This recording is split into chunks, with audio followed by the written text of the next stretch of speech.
was standing there, and I was all alone out there. It was like, oh my God, it looked like an eye.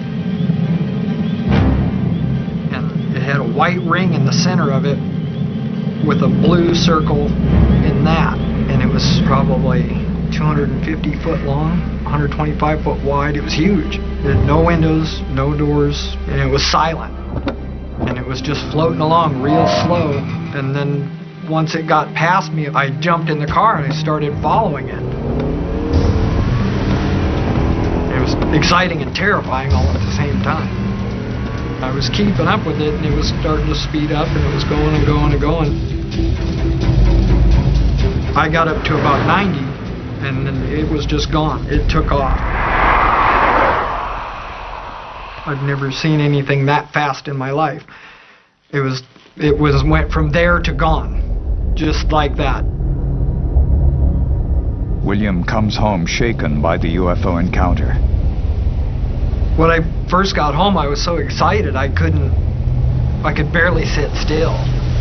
I did not sleep for 38 hours.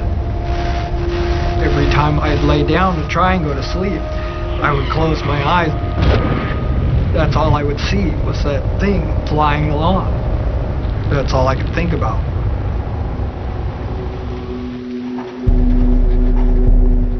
I know I will never ever forget what I seen that night. I will never forget it.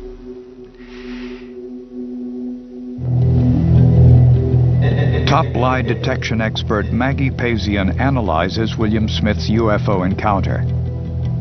She's reading his face for micro-expressions or tells. The question, is he telling the truth?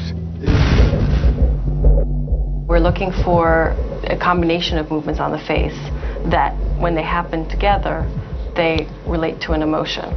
If you look at this freezed frame of William Smith, the key elements in the face that we see are the eyes. The eyes are wide open. There's a lot of sclera visible, a lot of white visible above the iris. The lower lids are pulled tight, which is another key element of fear. And then in the lower face, we see a stretch in the lower lip, which is very common in fear. He shows this over and over again. These are key moments in the interview where he's sensing this fear, and he's showing us that he's feeling fear. Pazian determines that his continued fear means that William is telling the truth. He really, truly believes that he saw a UFO. Incredible.